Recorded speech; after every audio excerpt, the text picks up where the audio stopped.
Good afternoon, and welcome to this event hosted by Indians for Biden National Council.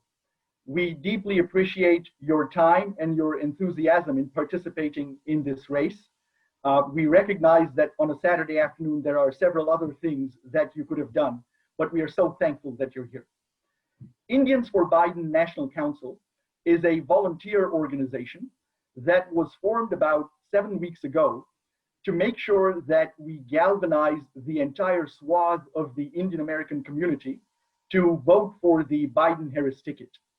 We also want to make sure that we dispel some of the misinformation and disinformation being circulated about the movement of the Indian American community towards the Trump-Pence ticket, and I'll get to more of that in just a second.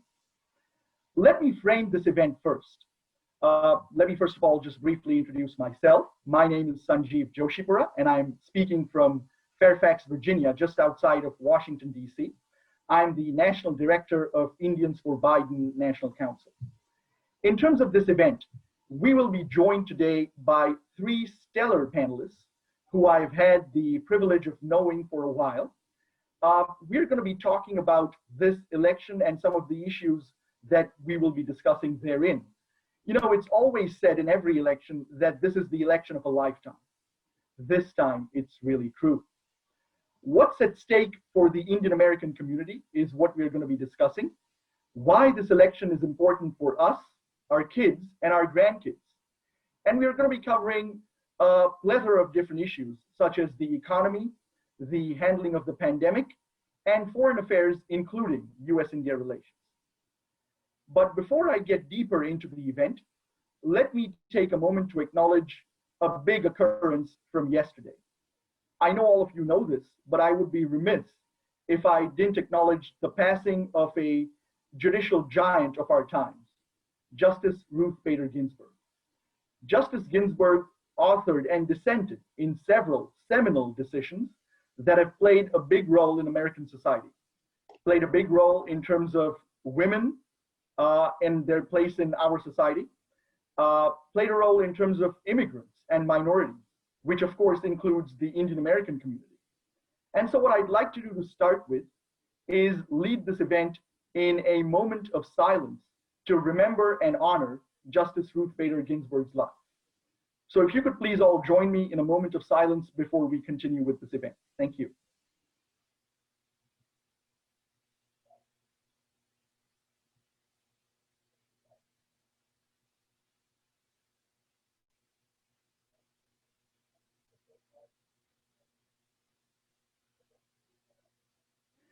Thank you all.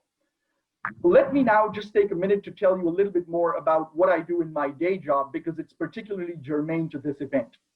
I am the executive director of a nonprofit organization called Indiaspora, which was founded in 2012.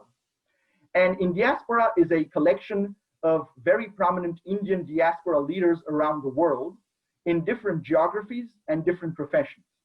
We focus on a few specific things, including philanthropic involvement by the Indian American community and the global Indian diaspora, U.S.-India relations, forging strong connections worldwide among Indian diaspora in different professions, and indeed on nonpartisan socio-political engagement by the Indian community.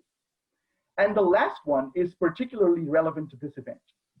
Recently, Indiaspora, in conjunction with API Vote, commissioned a survey which was conducted by the prominent sociologist at University of California, Riverside, Dr. Karthik Ramakrishnan. And this was a survey about Indian American political attitudes and the issues of importance to the community. The survey, which went into great detail about various different topics, basically said in a Cliff Notes headlines version that 65% of the Indian American community leans towards voting for Joe Biden, and 28% leans towards voting for Donald Trump. And the issues of importance to the Indian American community are no different than the issues of importance to Americans at large. They include education, healthcare, handling of the pandemic, economy, jobs, and so on and so forth, the kinds of issues that you would expect. So while, in the last election in 2016, there was about 77% of the vote that went to Hillary Clinton and about 23% of the Indian American community's vote that went to Donald Trump. And so I think the headline could be that there might be a small, perceptible shift towards Donald Trump, but definitely not as large as what some articles are making it out to be. The vast majority of the Indian community still is very much in favor of Joe Biden and Kamala Harris. Now, with that said, let me quickly introduce our panelists. And like I said, these are people that I've had the privilege of knowing for a long, long time. I'll start with Nisha Biswal, who is going to play a dual role today as moderator of the discussion and a panelist. Nisha is the president of the U.S.-India Business Council, USIBC, part of the U.S. Chamber of Commerce. She was also the Assistant Secretary of South and Central Asian Affairs at the State Department in the Barack Obama administration. And before that, she's held various leadership roles on U.S. Senate staff. We also have as one of our panelists, Sonal Shah, who is the Executive Director of the Beeck Center for Social Innovation and social Innovation at Georgetown University. She was also recently the Policy Director for Mayor Pete's presidential campaign. Previously, she used to be Deputy Assistant in the White House to President Barack Obama, again for social innovation. And she was also part of the Biden-Sanders Unity Committee and a senior policy advisor on that. Last but not least, we have Anand Shah. Anand is a multifaceted person in the entrepreneurial space and in the nonprofit space. He was the founder of Sarvajal that provides clean drinking water in rural India. Also served as the CEO of the Piramal Foundation, which was geared towards youth empowerment in India. He is a consultant with the Vedanta University upcoming in India, and he is the co-founder of Indicorps, which is a non-religious nonprofit entity that provides the Indian diaspora a channel to connect with Indian development. He was also the co-founder of Ola's Electric mobility arm and has previously worked at BMW. Before I turn it over to Nisha, just a quick logistical note for the attendees. At the end of this conversation between Nisha, Sonal, and Anand, there will be a Q&A session for about 20 minutes that is moderated with the audience. And the way for the audience to participate and engage with us today is to use the Q&A box at the bottom of your screen on Zoom. Click on that box, and in there, you can type your questions. I will be moderating them and posing them to the three panelists today. So with that, Nisha, let me turn it over to you. Thank you so much, Sanjeev. And thank you to all of you who are joining us. I particularly want to thank Anand Biswal, my mother-in-law, for giving me this idea and this opportunity.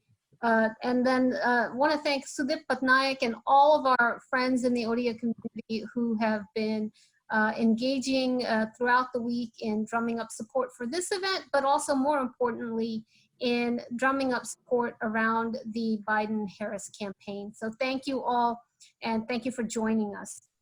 What we thought we would do today is kind of underscore a little bit of what's at stake in this election. As Sanjeev was saying, everyone comes into every election saying it's important.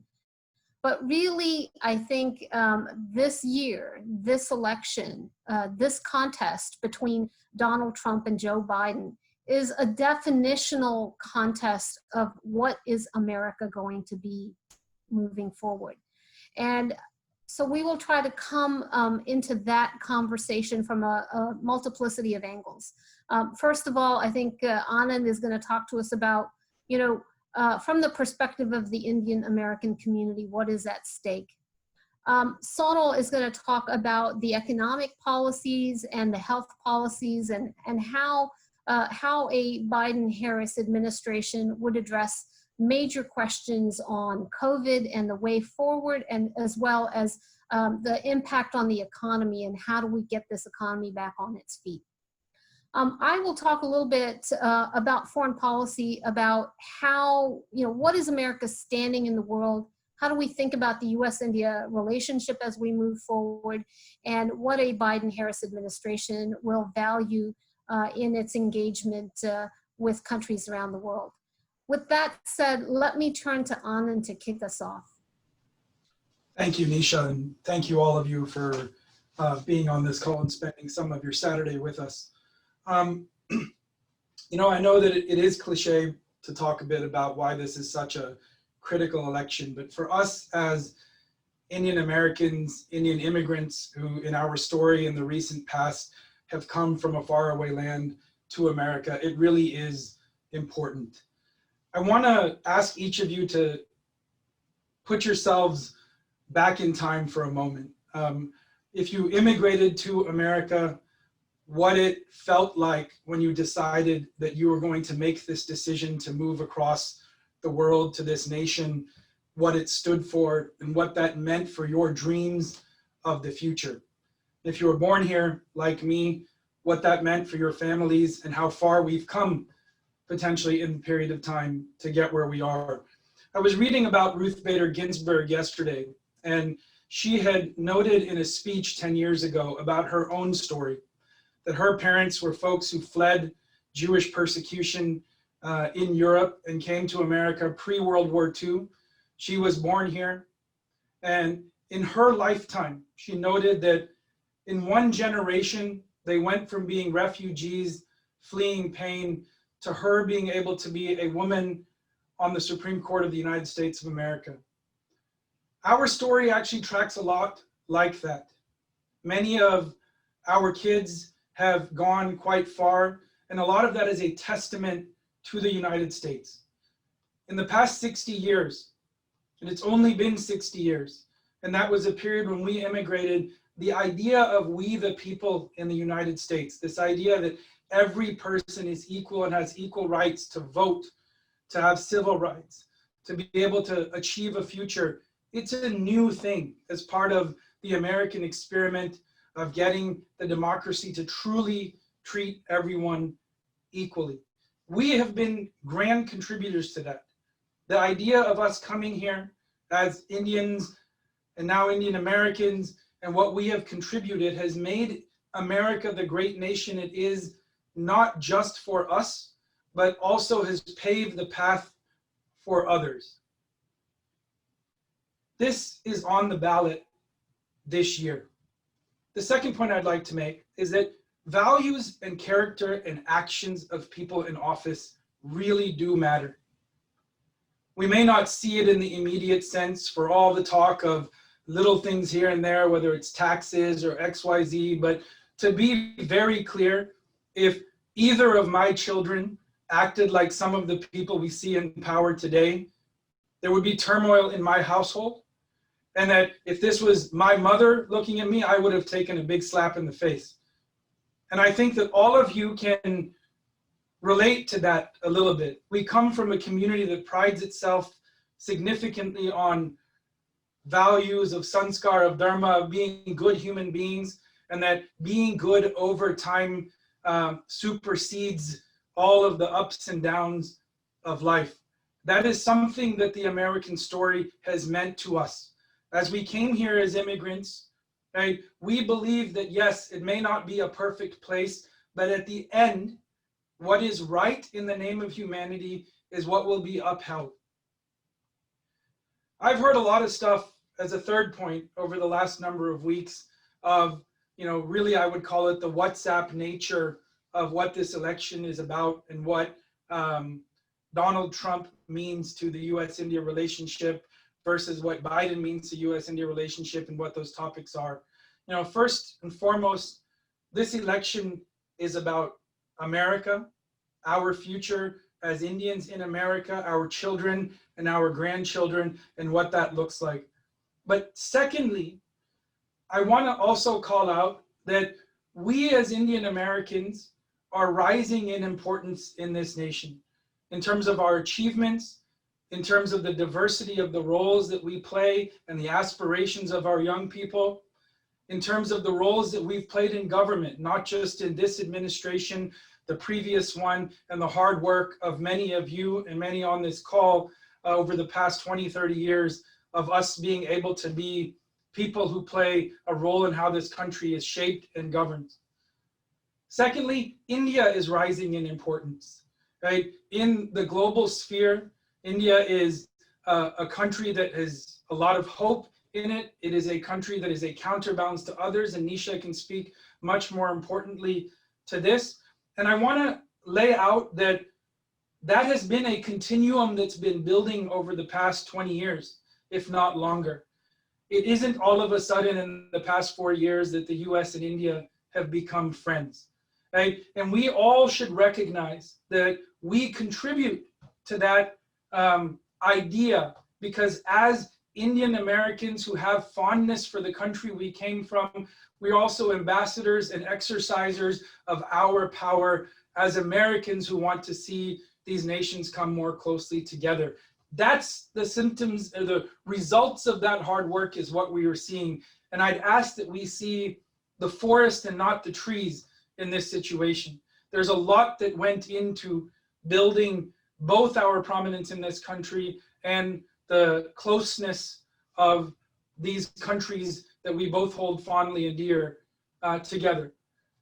I'd like to end by saying that this election is really, in my mind, about whether the best is still ahead of us, whether all of the contributions of us and those who will come after us and our children and future immigrants will continue to make America the guiding light for the world, both in terms of the choice of our governing system as a democracy, the innovation that we create, and the opportunity that makes it possible for those of us, here to be able to achieve the things in life that we want, or whether the best is behind us and that we need to go out there and protect, the borders and walls, both figurative and real, that make sure that we preserve whatever it is we think that was great before. And it is my belief that greatness is still something we have and something we will continue to create as a nation. Indian Americans are playing a stronger and stronger role in that. And in this election, we have a critical vote. I appreciate that no matter who you're voting for, please get out there and vote as an Indian American, and hope that you choose to vote for Joe Biden because of what he stands for. Thank you. Thank you so much, Anand. And you asked that question about, is the best still ahead of us? Before I turn to Sonal, I'm going to share an anecdote that Joe Biden usually shares when he talks about what makes America great.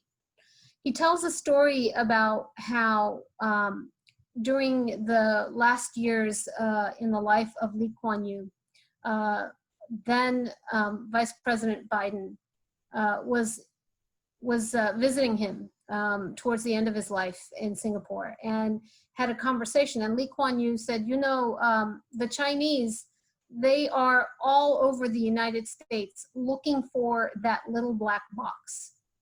And Biden said, he asked Lee Kuan Yew, what do you mean by the little black box?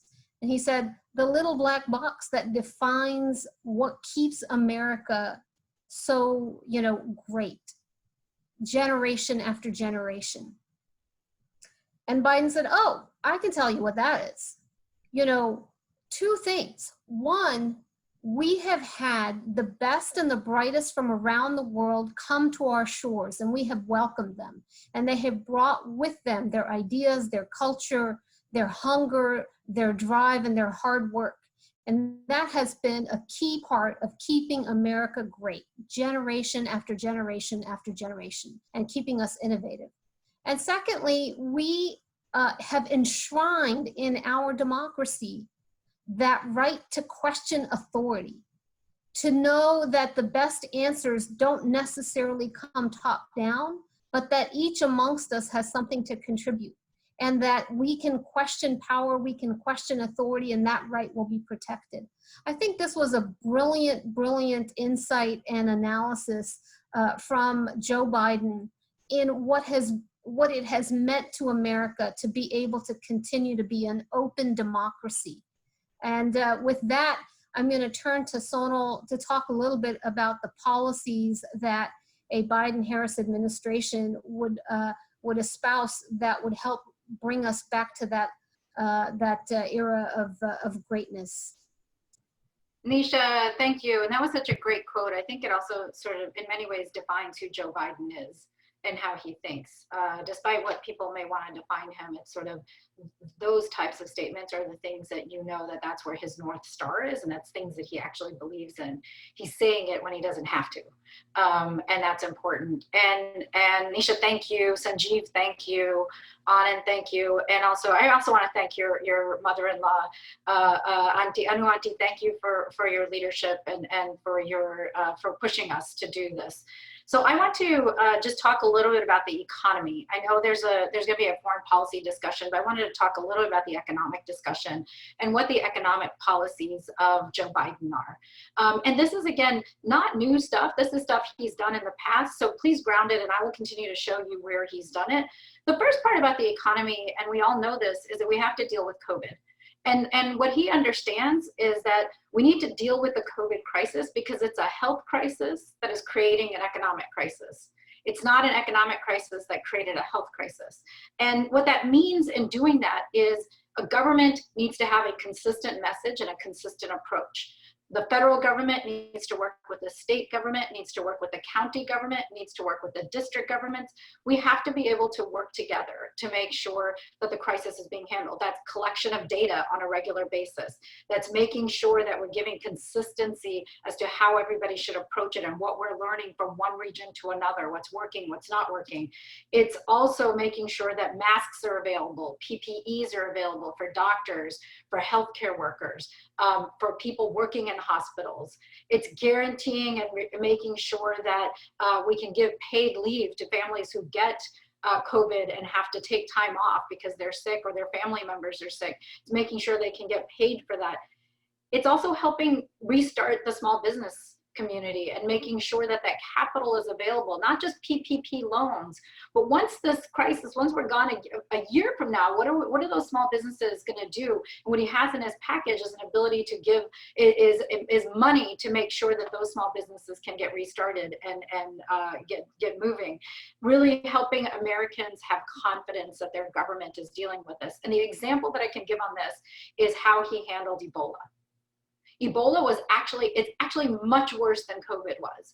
And what they managed to do when Vice President Biden was handling this is Ebola was kept, it was contained, it was all of the countries that had it. It was in Liberia, it was in Kenya, it was in the Congo, and people were traveling back and forth then too, but we had a consistency of approach. The federal government told the state government what to do. The state government worked with the city governments, worked with the county governments, and they were managing Ebola.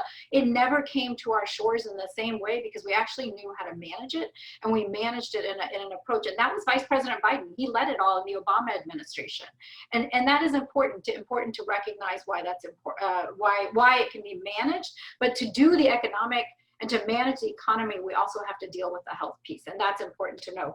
So what are we going to do on the economy? And that is about building back better. And what I mean by building back better, and I just want to break this down, is how do we invest in the economy of the future? As Anand mentioned, as Nisha mentioned, we can't just invest in money, can't just make money. Money also needs to give people jobs. We need to make sure people can continue to innovate. We need to make sure that we're competing in the world around us. And there are a few places where we can do that. But one, we can manufacture more in the United States. We have been manufacturing everywhere around the world, but we've been shutting down manufacturing in the United States. What's a way we can do that? We can start buying American as the government itself. The federal government is one of the largest purchasers of goods and services around the world. Buying American allows for manufacturing to come back in the US. That increases jobs, that increases the opportunity to people for innovation on different technologies and different approaches. So that's one. Two, it's clean energy. Now we talk about climate change, we talk about clean energy. It sounds like a big idea, but let me break it down and what it means for us. One, if you're a gas station owner, it's making sure you have the ability to put in charging stations. So if we're buying gas, we should be able to charge our car. My brother has an electric car. I think Nisha has a hybrid. Others have you have these cars, but you can't go across country. You can't travel to different places if you don't have a charging station. So giving the ability for gas station owners to put in charging stations, making sure our grid, the electric grid that we all use, is modernized, and making sure we can use more energy efficiency in that grid. And that's jobs that get get created here? How do we help stores? How do we help shop owners? How do we help big commercial buildings make it more efficient to have? How can we put solar on our homes and also get access to that energy? That is also, but those are new jobs that get created, people that can put them in, people that can maintain it, creating that. But that's an important part of the clean energy economy. It's in the construction industry. How do we build new materials that can handle and withstand hurricanes and tornadoes and all of those things that, you know, I'm in Texas right now, and we're seeing 3 hurricanes currently coming at us, and we have to be prepared. And every time a hurricane comes, we can't have all the roads flooded out and then having to start all over again, rebuilding them. We have to build new materials that can withstand those pressures to do that. And we have the ability to innovate and create that ability to do that. And then the last is strengthening our caring workforce, both for younger children. We're seeing this in COVID right now, where if you're a parent and you have young children, you are managing to, there's not enough teachers, there's not enough daycare centers, there's not enough. We should be able to create a new workforce that can help with, that can work with our children, that can create a new economy there. And also for older Americans. I'm staying here with my parents and living with my parents right now. What happens when they need help and they need care and there's not enough workers to even come to the homes? Do we want to just put our parents in homes? No, we actually want them to stay in their homes, but how do we make sure they're also taken care of? And creating that care workforce and really working on that, that is a new economy. That is an economy that has to evolve, because as our country is aging, we also have to make sure we're taking care of our elderly in a respectful and a dignified manner. And so with that, I say, I think what's important for us to think about is, and then the last piece I think is important, and I know we'll talk about this, is healthcare. It's really making sure healthcare is available to everybody across the country. We should not have to worry if we lose our jobs that we lose our healthcare. We should not have to worry that if we want to change jobs, we have to worry about healthcare. So what Vice President Biden is offering is called a public option. So some of you may be on Medicare, my parents on Medicare. It's allowing people to buy an option to be in Medicare and get the same things that you all are getting, but those of you that might be on Medicare, other families can get access to, but they'll pay into it, but they will be at a cheaper level. What that means is insurance companies have to compete for those new customers and offer better services and offer better approaches to providing healthcare. But that is important because it's important for all of us. It's important for me. Every time I think about changing a job, I think about, can I get access to healthcare? If I don't have it, will my parents have to take on a burden? Will my family members have to take on a burden? But that's something that we should be able to do as this country. This shouldn't be difficult. We should know how to do that. And that's sort of what he's taking care of. So I'm going to leave it at that, but I think it's important to recognize that there's myths out there, and these myths are important to recognize. We keep talking about the fact that Democrats are bad for the economy, Republicans are good for the economy. So I just want to give 2 facts here. Under Bill Clinton, we saw one of the largest expansions of the US economy. It's where a lot of the tech industry started to grow and where we saw a lot of the growth happening. Growth at that time was 4.1% GDP year on year. That is not an easy thing to do. And to do that, and that growth was incredible. Barack Obama inherited an economy that was in crisis. We had a 10% unemployment rate when we came in 2009. That came down over an 8-year period from 10% to 4.6%. Currently, we're talking about a great economy. We're talking about taking it from 4.6% to 3.8% unemployment. So when you see the growth in the economy that actually took place, the myths, we need to stop believing in those myths, because it is not true that that has happened. But what's important to recognize is we've done well, and as an economy, and Joe Biden has been a part of it. He was a senator, he was a vice president, and he has been a part of that growth. So I want to make sure we dispel some of those myths. So Nisha, I'm going to turn it back over to you. Thank you, Sonal. You know, there's a lot at stake in this election, and we've heard a little bit about what's at stake for us domestically. I can tell you that as someone who served as an official in the prior administration, that over the last 4 years, I have had so many governments reach out to me at very senior levels and privately say, what is happening? What is happening in the United States, and how disruptive it has been in the way in which our world itself is comprised. since World War II, the United States has played an incredibly important role in establishing a world order, a rules-based world order, one in which we have a multiplicity of international organizations, and we have a set of rules and a set of norms that ensure that countries can have a seat at the table, even if they are not the mightiest or the richest. And it has been the US commitment to that rules-based order, and it has been the support of our ally partners and our like-minded countries that has enabled us to have the longest zone or time of peace and prosperity across the Indo-Pacific. In the last 4 years, what we have seen is that not only has that rules-based international order been challenged by the usual, suspects, the Russians, who really advantage themselves when they're able to play a disruptive role. We've seen an aggressive and assertive China that has essentially tried to undermine confidence in a rules-based order. But fundamentally, what has shaken the world is a United States and a Trump administration that seems to be walking away from the very institutions and the very principles that it created, that it founded, and that it had been supporting for the last 5 decades. It has created almost a sense of a free-for-all. And that has created some very dangerous situations, because when you have a vacuum in power, when you walk away from the norms that have guided us, it means that countries that have advantage that they're seeking to gain can use their economic might, their military might, can use subversive means to try to undermine the confidence in an international system. We have seen an administration that has undermined support for the United Nations, for the World Health Organization, for the World Trade Organization, and all of the different institutions that underpin our world order. I think a Biden administration fundamentally will be looking to reinvest and reimagine what the world order in a post-pandemic and new era should be. It means you're going to bring more voices to the table, including voices that in the past did not have a seat at the table. India is one of the most important voices in that sense.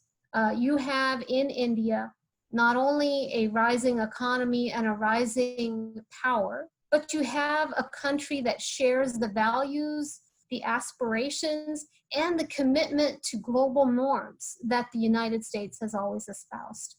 I have seen and worked on the U.S.-India relationship for nearly 25 years.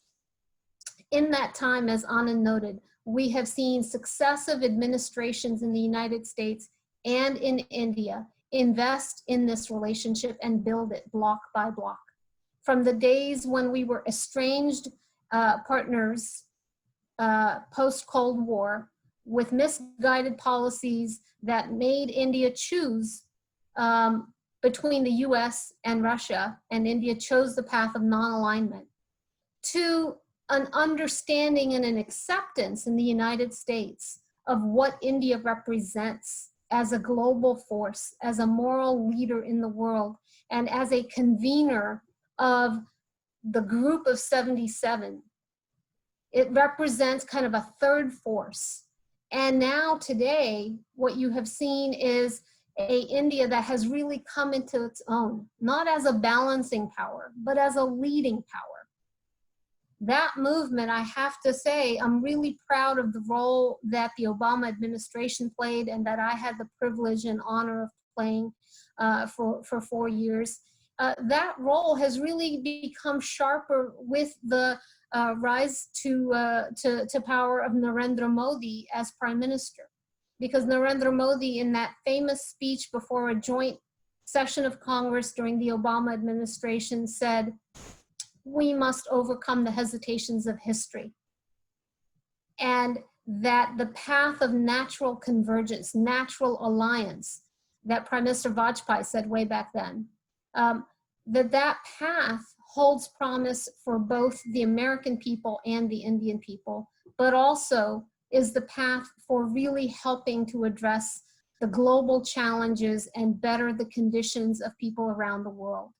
So the partnership that was really deeply, solidified and cemented between the United States and India during the Obama administration with Prime Minister Modi, and has been advanced during a Trump administration in certain areas. Let me say that partnership is one that Joe Biden has invested deeply in throughout his career, from when he was in the Senate and led efforts in the Senate to pass the civil nuclear deal, when he took action to end sanctions against India after India had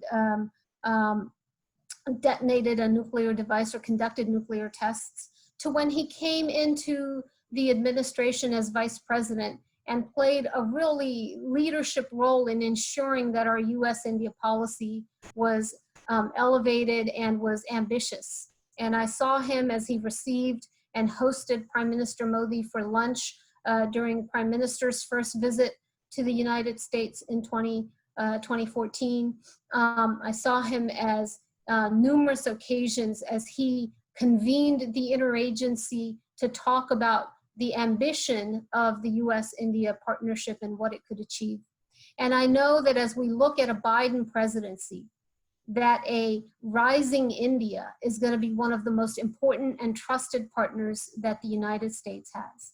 Does that mean that there will be no divergence in our views on individual issues or policies that one country may have or the other? Of course not. We are incredibly complex societies with multifaceted foreign and domestic policies, and we have fundamentally different perspectives that we bring to the table.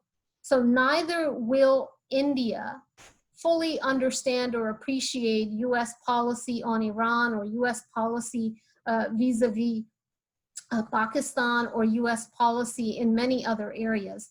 And also the United States will have its own perspectives on many policies that India has.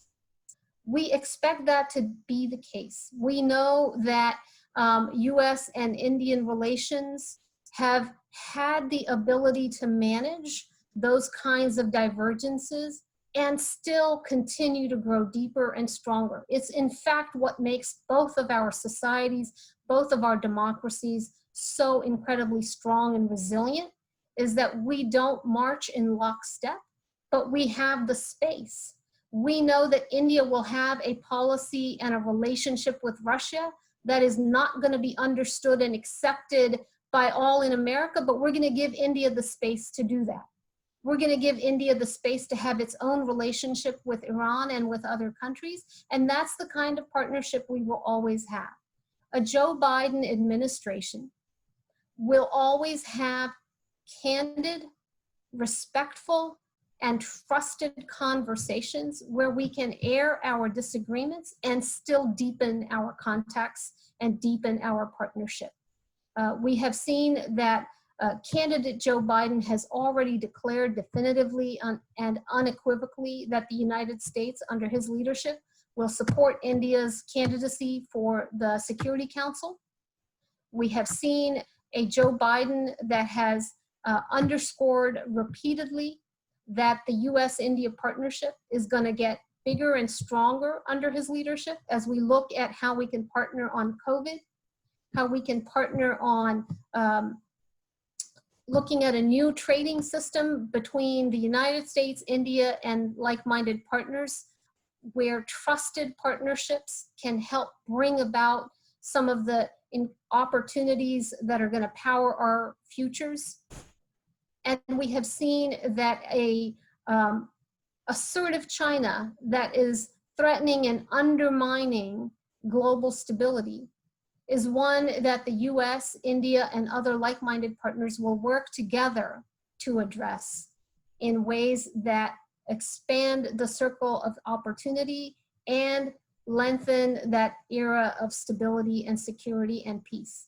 So I think for all of you who have concerns that the US-India relationship would suffer, let me put that fear to rest. And let me also just dispel some myths, because you can have an administration and a president who can speak the rhetorical speech that he gives in terms of appreciating or applauding the Indian government and his relationship with the Prime Minister of India, and yet have an incredibly transactional approach to the ties between our two countries, an approach that undermines India's economic aspirations by creating a very confrontational trade relationship, an approach that undermines the long-standing people-to-people ties and cultural ties between our two countries by enacting immigration policies that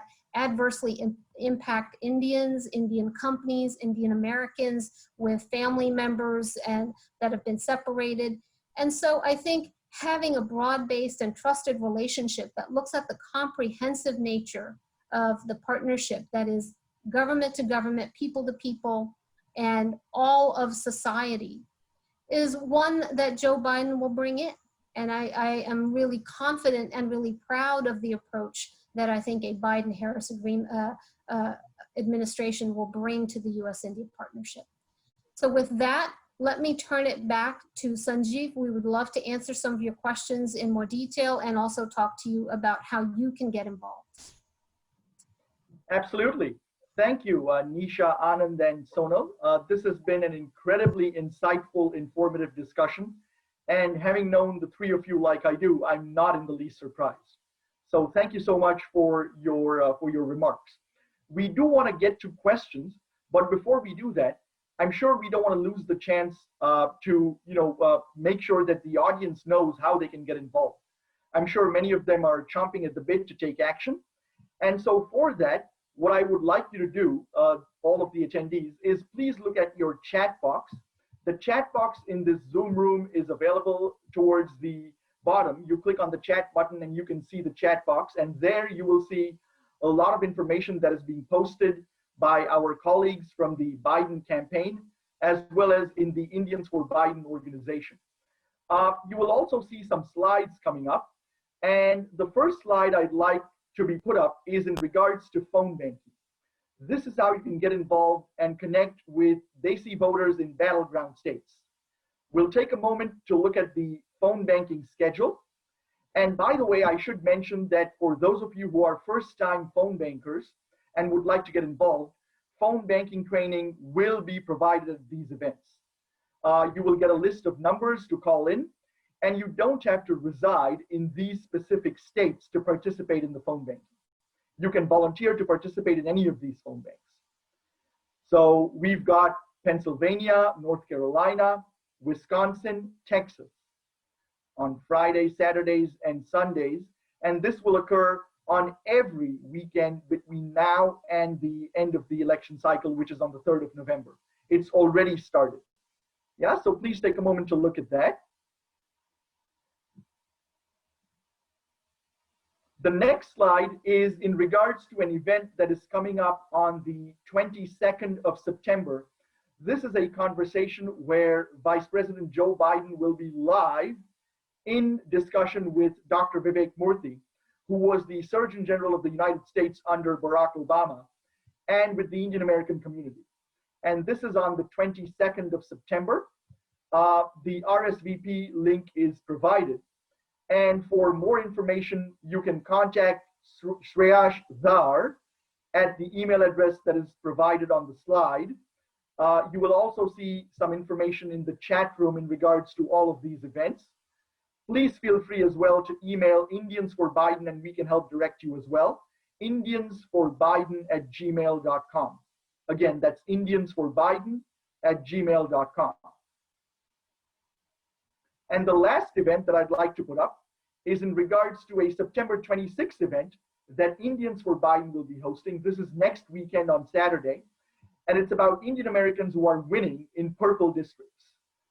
We have North Carolina, Washington, Virginia, and Michigan, and state senators and state representatives from each of these states being featured at this event. It will be moderated by Mansi Patel, who is the Deputy Director of Indians for Biden National Council. This is again 26th of September at 8 p.m. Eastern, as you can see on the slide. All right, and you can volunteer for Indians for Biden as well. We desperately need volunteers. You can also sign up for our newsletter, and you will see information on that in the chat room. We encourage you to sign up and to volunteer. Now, let's get on with the questions. We have about 10 or 15 minutes left. And Nisha, Sonal, and Anand, I mean, I can see from the Q&A box that your discussion has so enthused our attendees today that if we were to answer all of the questions, we'd be here for another couple of hours. We don't have another couple of hours. We only have a few minutes. And so what I'm going to do is I'm going to group some of the questions and make sure that I direct them to you. Let me also mention very quickly in response to one of the questions about a video recording. Yes, a video recording of this event will be available, and you can look at the Indians for Biden social media and our newsletter, as well as some of our panelists' social media and as well, and you will see the recording available there. All right, so Anand, I want to bring you in back again. And the first question I'd like to direct to you is about the technology industry. One of the questions was, what will a Biden-Harris administration's position be towards the technology industry, and specifically in regards to a lot of the disinformation and fake news that is circulating that in fact threatens the very fundamentals of our democracy, as we've seen over the past few years especially. So Anand, how will a Biden-Harris administration approach the tech industry in this regard? Sure. You know, I also defer to Sonal and Nisha if you've got specifics on recent statements, but Biden has been clear, even during the primary season, that he was pro lifting of the protections that keep social media companies from being responsible for the content that they spread. This is something that, by the way, is an issue that's growing globally in other countries as well. We've seen over the course of the last couple of years that misinformation, both in social media and in the general media, have become a massive issue. Some might argue that that is, significantly biased towards one particular political set of views, or the use of the ability to manipulate media has been biased. But in reality, it is, many of us would agree, is a mess. There are lots and lots of fake news items being sent all the time on social media, otherwise in media, otherwise targeting folks like us. And I think that we've seen in the Democrats as a whole, Biden being very vocal about it, but also other candidates that we had seen who may end up being part of this administration throughout the course of this election season have made clear that reining in technology companies for the abuse of their position or their indifference to the types of utility that has been taken of them in shaping public opinion is something that has to be addressed. And I would expect a Democratic administration with Biden at the lead to continue to take steps towards making that happen. Sonal, would you like to add to that? I think the only thing I want to add, and I can speak from my perspective when I was on Pete's campaign, but also thinking about this, is one, what Biden has also talked about is making sure the FTC, FCC, all of the different agencies that do regulation on technology are being consistent and making sure that we're holding the companies accountable to what they're supposed to be doing, which is ensuring that there is truth and information and that there's that information being spread. But we also as consumers have to be cautious because we are being told things. People are buying that information. If you use Facebook, if you use Twitter, if you use Instagram, if you use any social media, they're buying your data and they're then targeting you specifically on specific things. It's not just advertising, it's also political messaging. They're giving you just enough information and we share it. And we have to be cautious about what we are sharing and what we are seeing and where we are getting our information from. I think as consumers, until the regulatory side gets fixed, we also have to be cautious about what's coming to us, because this is super important for us to understand that data is being used as a ability for people to divide us further, and that policy and what Biden has in his policies on technology are very much about ensuring that there's clarity and consistency, but we're also holding tech companies accountable for what they should be doing. I'm just going to chime in because, you know, one of the issues that I deal with quite a bit in my current job is on the U.S.-India partnership as it deals with issues of technology, of data governance, and the digital economy. And I do think that the digital economy moving forward is going to grow and grow in importance, both in terms of the size of the economy and in terms of the impact on our citizens. And we've seen that during COVID when we've all gone into a work from home environment. We've seen that in COVID in terms of how much we've relied on digital commerce. And so I think it's going to continue to be a high priority. And as we think about regulation, we're going to think about regulation also from the perspective of trying to make sure that we continue to build the economic impact and the economic opportunity that digital commerce is going to represent for the United States. And where I think India comes into the picture is that, you know, there is also a lot of concern in the US and in India about whether the future economy is one that is going to be dominated by China, or whether the United States, India, and others are going to have a competitive place in that economy. And I think a collaborative approach between the US and India is actually going to be an important aspect of how we grow that economy and how we manage the challenges and the issues that our technological future puts before us in a way that safeguards the interests, the public interest, and balances that against the economic interest as well. Thank you, all three of you. Sonal, I'd like to direct this next question to you. You spoke eloquently about the economy and healthcare and so forth. Joe Biden has said that people who like and love their health insurance will not be forced to give it up. Could you help us understand how exactly Joe Biden would do that? Yeah, so it's a good question, and thank you for asking that. I think it's important to recognize that what a public option means and what it's not. What a public option means is that you can buy into an insurance policy that is a Medicaid policy, Medicare policy. What that means is that I, as a family member, if my brother wants to buy insurance policy, he can buy it through that, or if he wants to go on the exchange and buy it from United Healthcare, or if he wants to, or you want to buy it from Aetna, you're welcome to do that. So the public option is the ability to buy into Medicare, and the U.S. government providing U.S. government serving as a health insurance agency. But why that's important, and I think it's important for us to recognize, is what the government has the capacity to do is negotiate drug prices, is negotiate costs. There's a whole division within the healthcare system called Center for Medicare and Medicaid Innovation, that they're working on how to lower costs for people and making sure there's innovation, making sure we're paying people to be healthy, not just go to get a service at a doctor's office, but actually keep people healthy. So what that does when you buy into a public option is the government is starting to provide better prices, better services. That means every other insurance company will also compete with the government, and the government will be competing with those insurance companies. So you can keep your insurance if you want to, if you have it through your company, if you have it through yourself, if you want it, you keep your Medicare. But the point is, you can also buy into it if you're a family and you don't have access to health insurance. And for someone like my sister who actually has to buy on the exchange, she has a $10,000 deductible, and she only gets an X amount of services, but she could buy into this public option and get a different level of services. So what that means is, again, it's a competition. It's not a government, you have to do the government. It allows the government to compete in the healthcare marketplace. Thank you, Sonal. Nisha, I'd like to direct a couple of foreign policy things towards you. And by the way, let me just apologize. I see myself on the screen and I know that the light is a little weird.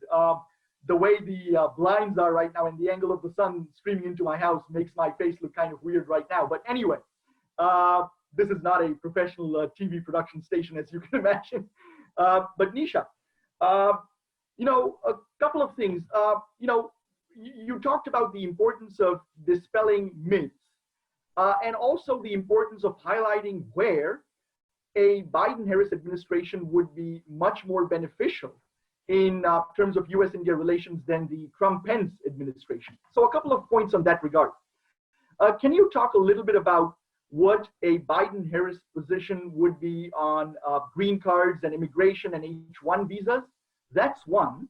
And then secondly, in the context of dispelling myths, there is a notion that Biden and Harris have, because they've made some statements in regards to Kashmir or CAA and so forth, NRC in India, that because of those statements, they would somehow be not quite as good for U.S.-India ties. So can you talk about these two things? Sure. So let me just say on immigration, I think that Joe Biden has been pretty clear that he believes that immigration has been an important asset, frankly, in keeping America at the top of the game, in keeping it innovative and entrepreneurial, and in creating opportunity for all Americans. Our economy has grown and has benefited because of the investments of immigrants, and he has said that he values the H-1B program, the skilled worker visa program, and would like to see more people be eligible under that. So I fully think that a Biden administration will take a much more careful and nuanced approach that looks at what is in the interest of the United States, what is in the interest of American companies and foreign companies that are investing in America, and calibrate its immigration policies to those realities. Because frankly, what we have seen is that if we do not allow talent to come on our shores, we will lose our jobs to offshoring into the places where that talent is resident. And countries like Canada, like Ireland or Israel are already competing for those jobs, saying that they will allow that talent to immigrate to their shores and that they will host those jobs in those geographies. So I think that this is a policy position that Joe Biden has articulated and has been very robust on, and it is something that, you know, business community has resoundingly voiced in on, which is that we need to be able to continue to attract talent from around the world, and India is certainly one of the most important markets and important source countries for that talent. Secondly, on your point with respect to, you know, the concern around some of the policy statements, let me just underscore here that as I said in my remarks earlier, that the U.S.-India relationship is deep and it's broad, but it does not mean that there will be a blanket and blank check approval or alignment on all issues. There are numerous areas where the Indian government disagrees with U.S. policies, and there will be areas where the U.S. disagrees with Indian policies. In fact, the Trump administration, you know, has also, the president has on numerous occasions publicly talked about mediating between between India and Pakistan over the fate of Kashmir. You have had, you know, the State Department and the Religious Freedom Commission and the Office of Human Rights in the Trump administration make statements on India, on India's policies. So there is not a, unique or different approach, but that the US has historically both had very deep ties with India and has often and will continue to stand for its own views on policies that it disagrees with. We have seen the European Union, we have seen the Gulf states, we have seen other countries all opine on this issue. So to single out a Biden campaign for having an opinion or a perspective, I think is misguided. And it is putting undue emphasis on one element of a very important relationship that the United States has prioritized in successive administrations. And I do give this administration credit for having prioritized a relationship with India. But let's not forget that this is built on the investments of the prior administration, the Obama administration, and before that, the Bush administration, and before that, the Clinton administration. And I know that a Biden administration will build even further and continue to elevate this relationship. It's important to keep all of that in perspective. Thanks, Nisha. You know, I do want to be respectful of everybody's time, so I'll ask one last lightning round question that appeared in the Q&A box. On a recent episode of Fareed Zakaria's GPS program, he noted how the Trump administration in India, among people residing in India, is apparently quite popular. And the question really is, how do we, as Biden supporters, Biden volunteers, and people who are obviously very passionately interested in the Biden-Harris victory, how do we ensure that that kind of support from India does not translate back into support for Trump here in the Indian American community? Because as you know, there's always, conversations that are going on between Indians residing in India and the Indian American community here. So lightning round, quick 1 minute between the three of you. Well, I'm happy to take a start at that. I mean, one, I think that let's remember we're the ones here in America who vote for our president. Secondly, that I think India, I was there when Barack Obama visited India a number of years ago, have been there when other presidents have visited. Like, India tends to like American presidents regardless of which denomination they are. There was a long joke for George Bush at one point in time that George Bush was better liked in India than he was in America, right? And so I think that, India will have its opinions on whatever leaders it has around the world. But I think Nisha has very succinctly clarified that, there's no party in America that owns the relationship with the US and India. And India, I can't speak for the country, but India has done a pretty good job, befriending governments around the world, not just in the United States over the past decade or more. And I suspect that they will find very diplomatic ways to continue to build a relationship between these natural allies, and would recommend that we recognize that we're not deciding on a president in America based on what Indians in India think, even if we're related to them. I'm gonna let Nisha and Anand speak about the India portion, because Anand lived in India, Nisha worked with India. I'm gonna speak a little bit about ours in the United States. Look, this is an election about what we want the United States to be. We all immigrated here. I'm a first-generation immigrant. My parents came here. We all came here because we wanted to be a part of a country that allowed everyone to succeed. I was one of those people that has been, in similar to the Ruth Bader Ginsburg comment, I was one of those people in one generation, not even one generation, the same generation that I immigrated here as Nisha, have been able to work at the White House, have been able to work in two White Houses, at the Clinton administration and the Obama administration, and have been lucky enough to be at those places to be able to work on important issues. So I think this is about, where do we want the future of America to go? We came here because we wanted to create a better life for our kids. Now we also have to think about, what is the better life for our grandkids? What's the better life for the next generation of Indian Americans that are going to grow up here, the immigrants that are coming here? How do we make sure they have a chance to live here, to succeed here? That is actually what we are voting about. What we are voting for is the future of America. What we are voting for is what our kids and grandkids will inherit. What will they be able to what will they be able to do? Will they be allowed in this country? Are they going to be seen as Americans in this country with an Indian heritage? Or are they going to be seen as told to go back to the country where they came from? That is what we're voting on. And character matters. If we really believe in anything, we should understand that when we speak about a president of the United States, character matters.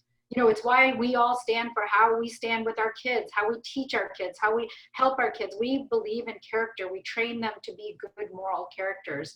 And that also matters in the president of the United States. So with that, Nisha, I'm going to turn it over to you. Thank you. You know, Sanjeev, one thing I want to give a real commendation to the Indian American community is that there has been passion and persistence in the community in trying to deepen and strengthen the relationship between our two countries.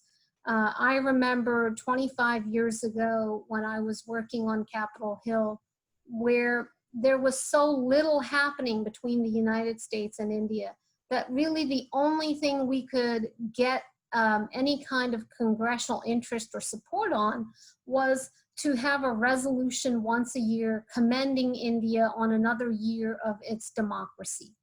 Because frankly, there was nothing else happening in the relationship. And it is this community, this Indian American community, that has invested blood, sweat, toil in really, you know, prioritizing this relationship, underscoring its importance. In fact, so much of the political activism of the early generations has been focused on becoming politically active so that we could try to get some stronger relationship between the two countries. And I respect that tremendously. India is a global power. It is a force to be reckoned with. India is sure-footed and confident on the global stage. India is engaging countries from a perspective and a position of power, of influence, and of global standing. And the United States has recognized as well as supported India's rise. So we need not fear that we will go back to the days when the US and India were estranged partners, estranged allies. We need not fear that. The United States and India will continue to converge. Our strategic interests are aligned. We will continue to deepen our partnership. But India benefits from an America that is sure-footed, from an America that is dependable, stable, strategic, and an America that is engaged in the global arena and building and investing in global institutions and alliances.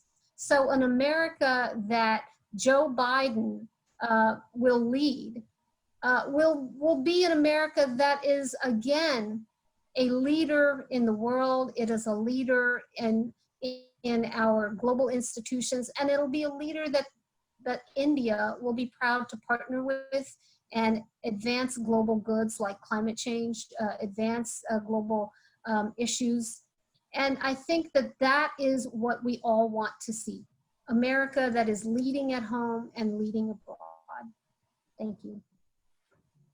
Thank you, Nisha, Anand, and Sonal. You know, at the outset, before I asked this question, I said lightning round, and I'm glad your answers were longer than lightning round per se, because as always, they were really insightful. You know, Nisha, I do want to turn it over to you for the close out of respect for everybody's time. Like I said, we could go on for 2 hours. This discussion has been illuminating and pun not intended.